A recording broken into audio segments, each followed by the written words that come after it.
देव स्वरगणाधिपः पिनाक धृत शस्त्राक्षो हराय नमस्कृतिः।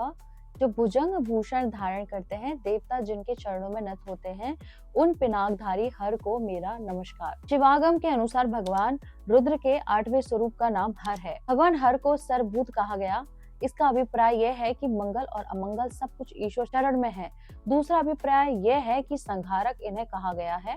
भगवान हर समय संहार और समय रक्षक दोनों हैं। भगवान के कार्य में सबसे बढ़कर सहायक गणपति कोई नहीं कर सकता, क्योंकि अपने दुष्टों को भी वह जानने की बुद्धि से वंचित कर देते। इसलिए भगवान हर अपने गले में सर्पों की माला धारण करते हैं। कालकूट अपने वक्षोत्तर धारण करने के बाद भी भगवान हर कल्याणकारी है। भगवान हर अपने शरणागत भक्तों को आध्यात्मिक, अधिभौतिक और आदिदेविक तापों से मुक्त कर देते हैं। इसलिए भगवान हर का नाम और भी सार्थक है। उनका निवास अपने भक्तों के अपराध क्षमा करने के लिए सदैव तत्पर रहता है। जब भगवान शंकर के पुत्र स्कंद ने तारकासुर का वध कर डाला, तब उनके तीनों पुत्रों में महान बल उत्पन्न हुआ। उन्होंने मेरु पर्वत को उखाड़कर एक दूसरे से जोड़कर त्रिपुर का निर्माण किया। ब्रह्मा जी ने तीनों पुरों के निर्माण के लिए स्वर्ण, रजत और लोह के दान दिए। शिव की उपासना करने के लिए मैं दानव को आज्ञा दी। इस प्रकार अपने तपोबल से तारकासुर के लिए स्वर्ग, कामलोक और विद्यालोक सहित लोक त्रय के रूप में दुर्ग तैयार किया। इन पुरों को भगवान रुद्र अभेद्य होने के कारण देवता या दैत्य कोई भी भेद नहीं कर सकता था। बहुत काल तक त्रिपुर में निवास करने के कारण दैत्यों को ऐसा लगने लगा कि भगवान शंकर उन्हें अजय होकर देवताओं से अधिक शक्तिशाली बना देंगे। इसलिए सभी देवता उनके अत्याचार से पीड़ित होकर भटकने लगे। तारक पुत्रों के अत्याचार से सभी देवता व्याकुल होकर भगवान हर के पास आए और अपनी व्यथा कहने लगे। तब भगवान हर ने सभी देवताओं का दुख सुनकर दिव्य सौम्य स्वरूप धारण किया और उनसे कहा, देवता, बालकों का अपराध है, माता पिता मिलकर इन्हें समझाइए। देवताओं को आज्ञा देकर उन्होंने संपूर्ण सिद्ध मंत्र साधना से उन्हें शिक्षित किया। वे यज्ञ भागी स्वयं ग्रहण करते हैं। सबके लिए कल्याणकारी होने के कारण उनका कोई उपाय नहीं।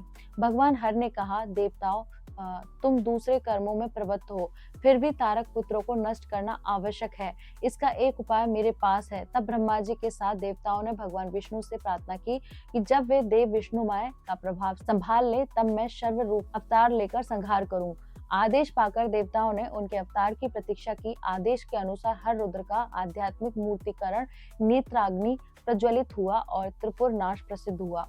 भगवान शिव का भिक्षु अवतार के बारे में जानते हैं। विदर्भ देश में एक सत्यव्रत नामक प्रसिद्ध राजा थे। वे अत्यंत प्रजावत्सल थे। उनकी पत्नी का नाम सत्यवती था। एक दिन शत्रु देश के राजा ने उनकी राजधानी पर आक्रमण कर दिया। शत्रुओं के साथ युद्ध करते हुए राजा सत्यव्रत की सेना नष्ट हो गई।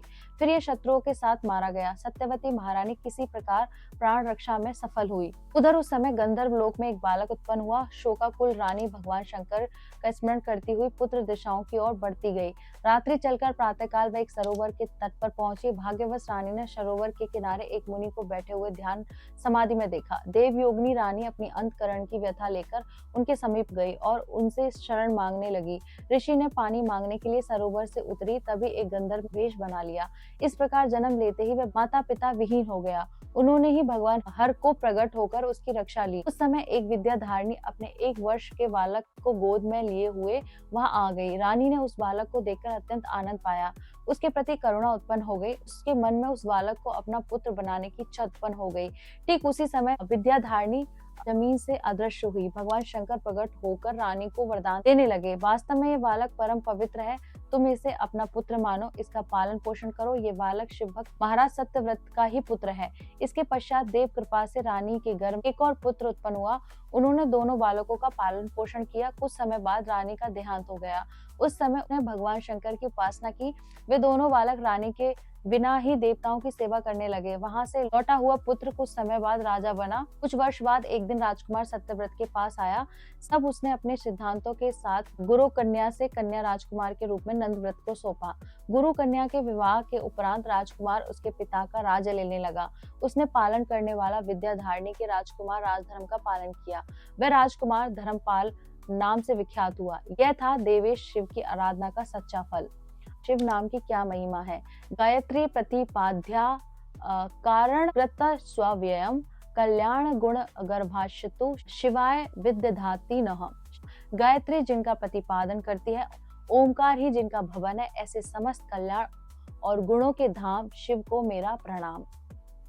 शैव नाम के अनुसार भगवान रुद्र के 7वें स्वरूप का नाम शिव कहा गया है। शिव शब्द नित्य विज्ञान स्वरूप परमात्मा का वाचक ऋषि प्रोक्त शिवागम में शिव शक्ति गायत्री द्वारा प्रतिपादित एकाक्षर ओमकार स्वरूप मानी गई है। शिव शब्द का अर्थ मंगल करने वाला भी है, जिसका तात्पर्य यह है कि जिसको हम चाहते हैं उसका नाम शिव है। शिव शब्द का तात्पर्य अखंड आनंद हुआ, जहाँ आनंद है वही शांति है, और परम आनंद को ही परम कल्याण कहते हैं। शिव शब्द का अर्थ परम कल्याण समझना चाहिए, इसीलिए शिव को कल्याण गुण निधि कहा जाता है। शिवत्व का केवल हिमालय में भगवान पार्वती के साथ वास करने से ही संबंध नहीं है। पार्वती जी शिव साक्षात्कार के लिए घोर तप करने लगी। माता मेनका ने देखकर कहा, ऐसा तप न करो। तब उन्होंने कहा, माँ, यदि मुझे स्वयं पति में शिव को पाना है तो उसका मार्ग यही है। पार्वती जी ने तप जारी रखा। देखते देखते भगवान शिव वृद्ध ब्राह्मण के रूप में तपोभूमि में आए और बोले, हे देवी, इतनी देर तक तप करने से तुम्हें से क्या मिलेगा? इसलिए तुम्हें कहता हूँ, तुम शिव के साथ विवाह करने की अपनी छत छोड़ दो। यह सुनकर पार्वती ने क्रोधपूर्वक उत्तर दिया, हे ब्राह्मण, शिव के अतिरिक्त मुझे कोई दूसरा नहीं चाहिए।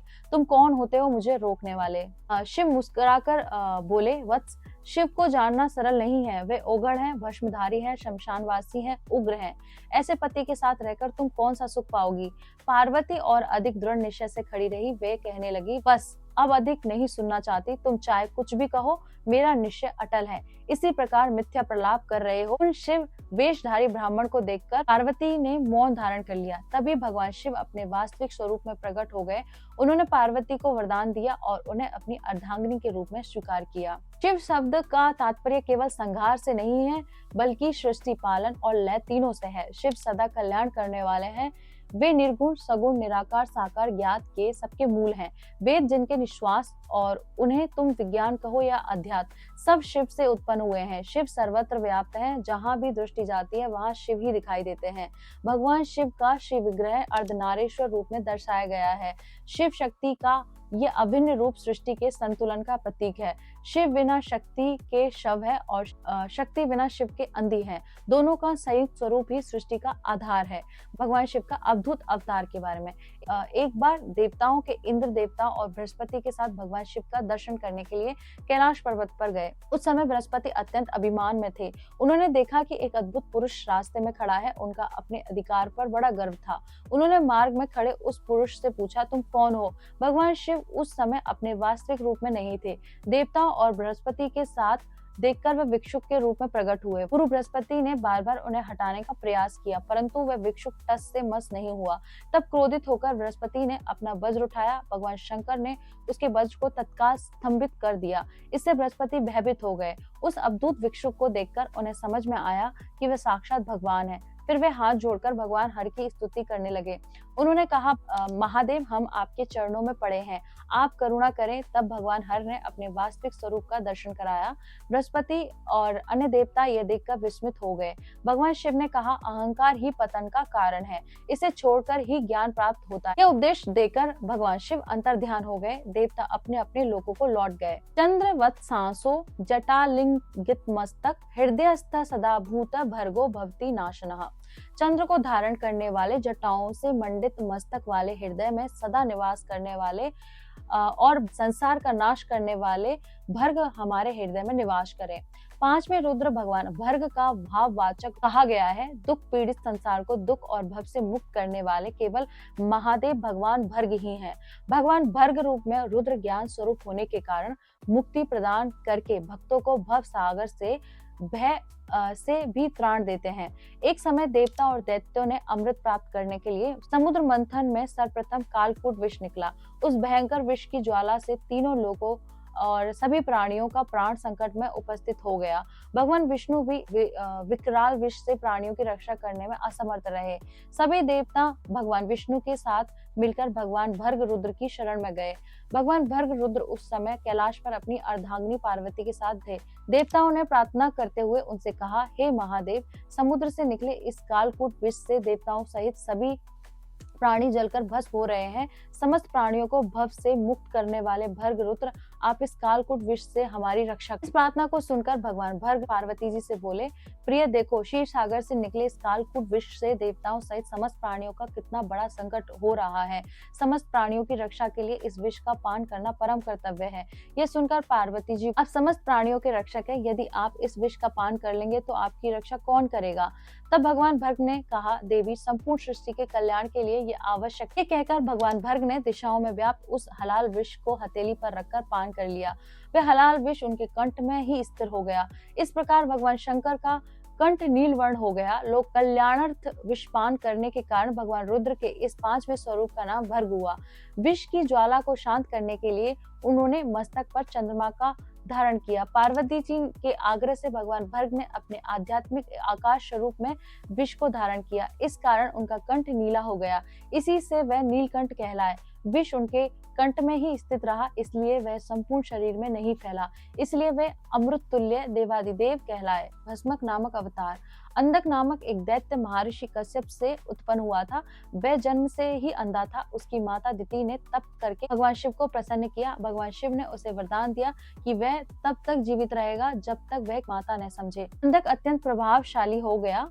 देवलोक पर आक्रमण किया। देवताओं के साथ युद्ध करते हुए उसने कैलाश पर भी आक्रमण किया। पार्वती जी को देखकर उसके मन में विकृत भावना उत्पन्न हुई। भगवान शिव ने उसे समझाया, परंतु वह नहीं माना। तब भगवान शिव ने शर्वेश्वर का रूप धारण किया। उस भयानक रूप को देखकर अंधक भयभीत हो गया। फिर भी उसने युद्ध किया। भगवान शिव ने अपने त्रिशूल से उसका वध कर दिया। उसके वध के पश्चात भगवान शिव ने उसे अपने गणों में स्थान दिया। इस प्रकार अंधक से अंधकासुर का उद्धार हुआ। इसके पश्चात भगवान शिव ने भस्मक नामक अवतार भी धारण किया। भस्मक ने कठोर तप करके ऐसा वरदान प्राप्त किया कि वह किसी के सिर पर हाथ रखे वह भस्म हो जाए। उसके अहंकार से भयभीत होकर देवतागण और भगवान विष्णु के पास गए। भगवान विष्णु ने मोहिनी रूप धारण करके भस्मक को मोहित किया और उसे नृत्य में उलझाकर उसी से अपने सिर पर हाथ रखवाया और भस्मक स्वयं ही भस्म हो गया। इस प्रकार भगवान भर्ग रुद्र ने अनेक रूपों में प्रकट होकर संसार की रक्षा की। वे भव बंधन को नष्ट करने वाले ज्ञान स्वरूप भक्त वत्सल हैं। जो भक्त श्रद्धा से भगवान भर्ग का स्मरण करता है वह संसार के दुख सागर से पार हो जाता है। नमामि शीर्ष सर्व देवानां नमस्कृतम्। पार्वती को संतुष्ट करने, उन्हें सुख प्रदान करने वाले और संपूर्ण देवमंडल के प्राण रूप भगवान को मैं शीर्षा नमन करता हूँ। ये इसका अर्थ। भगवान रुद्र के चौथे स्वरूप को स्थाणु बताया गया है। वे समाधि मग्न आत्मराम का पूर्णतः लोक कल्याणार्थ देवताओं की प्रार्थनाओं पर गिरिराज हिमवान की कन्या और अपनी अर्धांगिनी माता पार्वती को अपने वामंग में स्थान देकर अपनी अद्भुत लीलाओं से भक्तों को सुख प्रदान करते हैं। कहानियां। तो ये जानकारी अच्छी लगी है और जानकारियां देखना चाहते हैं महादेव के बारे में तो सब्सक्राइब कर लीजिए, शेयर कर दीजिए और मेरे साथ बोलिए ओम नमः पार्वती पते। हर हर महादेव शिव शंभो।